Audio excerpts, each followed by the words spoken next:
তো দর্শক সারিতে বসে সিনেমা দেখায় যখন সেই দেয়, হাতে তালি দেয়, তখন অনেক ভালোই লাগে নিজের কাছে।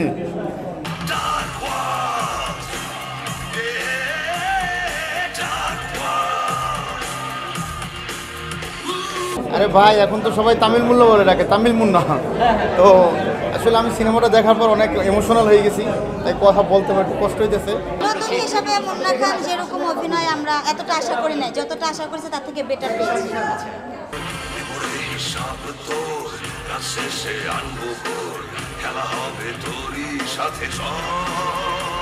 কেমন লেগেছে আপনার কাছে ডাকওয়াল?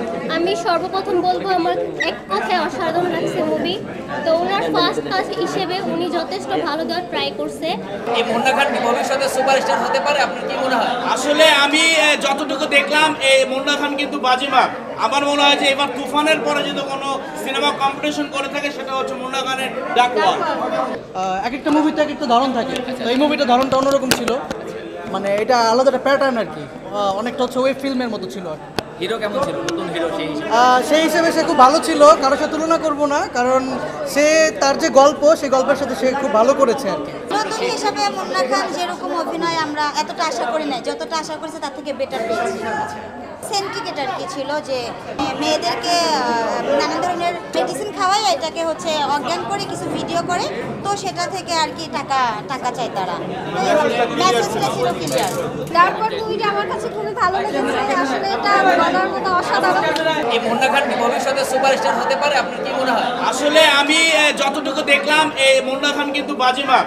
আমার মনে হয় যে এবার তুফানের পরে যদি কোনো সিনেমা কম্পিটিশন করে থাকে সেটা হচ্ছে মুন্না খানের ডাকওয়াল। মুন্না খান কি ভবিষ্যতের সুপারস্টার, কি মনে হয় আপনার কাছে? অবশ্যই সুপারস্টার, কারণ নতুন নবাগত হিসেবে যে আওয়াজ করেছে। কেমন লেগেছে আপনার কাছে ডাকওয়াল? আমি সর্বপ্রথম বলবো আমার এক কথায় অসাধারণ লাগছে মুভি। তো ওনার ফার্স্ট কাজ হিসেবে উনি যথেষ্ট ভালো দেওয়ার ট্রাই করছে। তো আমি বলবো যেভাবে সাকিব ভাইয়ের মুভি বা অন্য আদার যে মুভিগুলো আপনারা যেভাবে সাপোর্ট করেন বা দেখতেছেন, ডাকওয়ালও আপনারা দেখবেন। তো আশা করি আপনারা মুভিটা দেখবেন, তারপর আপনাদের কাছে মানে যেরকম লাগছে আপনারা ওরকম রিভিউ দিবেন, ভালো খারাপ বা যেরকমই হোক না কেন। তারপর ওনারা প্রায় নিজে থেকে ইমপ্রুভ করার ট্রাই করবে, তারপর ওনাদের উৎসাহ বাড়বে মুভিটা আরও ভালো কিছু দেওয়া। গল্পটা ক্লিয়ার কিনা, বুঝতে পেরেছেন কিনা আপনি? হ্যাঁ, অ্যাকচুয়ালি বুঝতে পারছি, গল্পটা খুবই অসাধারণ ছিল, মুভিটাও খুব ভালো ছিল। নায়িকা কেমন ছিল? এই নায়িকা আমার খুব ফেভারিট একজন নায়িকা, সত্যি খুব ভালো ছিল। ওনার ফার্স্ট কাজ হিসেবে উনি যথেষ্ট ভালো দেওয়ার ট্রাই করছে। ঈদের ছবির প্রথম ছবি, প্রথমে ডার্ক ওয়ার্ডিয়ান দেখলাম ছবিটা, কিন্তু মজার ব্যাপার ঘুম ঘুম চোখে শুরু থেকে শেষ পর্যন্ত আমি কিন্তু একটানা বিরক্ত হইনি। এটা হচ্ছে ছবির সবথেকে বড় একটা প্লাস পয়েন্ট। ছবিটা খুব সুন্দর একটা গল্প সাজানো, খুব সুন্দর ডিজাইন করা গল্পের।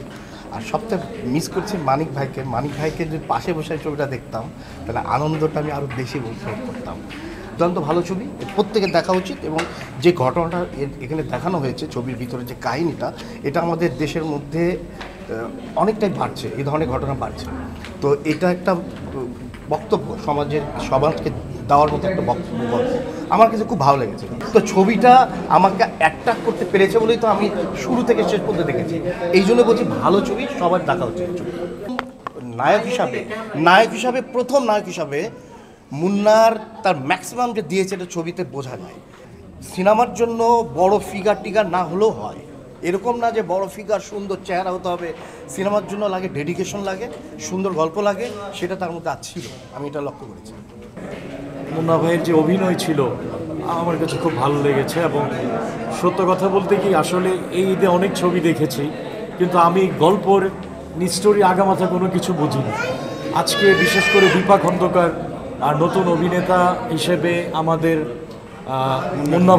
মুন্না খান মানে চমৎকার অভিনয় করেছেন।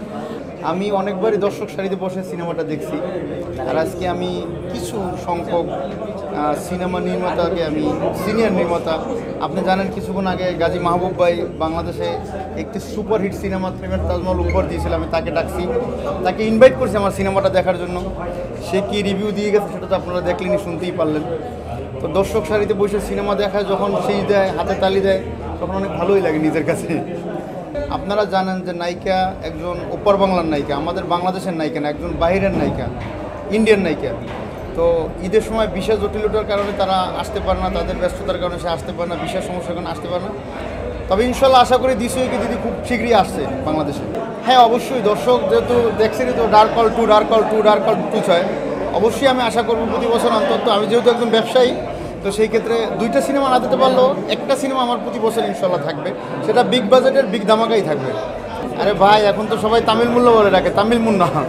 তো আসলে আমি সিনেমাটা দেখার পর অনেক ইমোশনাল হয়ে গেছি, তাই কথা বলতে আমার একটু কষ্ট হইতেছে। তো এরকম একটা সিনেমা বানানোর স্বপ্ন ছোটোবেলা থেকেই ছিল, সেটা আমি ফাইনালি পেরেছি। হ্যাঁ অবশ্যই আমার সিনেমার গল্প, আমার সিনেমার লুক সবসময় ভিন্ন প্যাটার্নেরই থাকবে, যেটা একটা চমক থাকবে বাংলাদেশের মানুষের দর্শকদের কাছে। আর নিজে একজন অভিনেতা হিসেবে দেখতে চাই, নায়কও দেখতে চাই না, একজন অভিনেতা, যার মানুষ বলে একজন অভিনেতা যাচ্ছে, একজন অভিনেতা হিসেবে দেখতে চাই।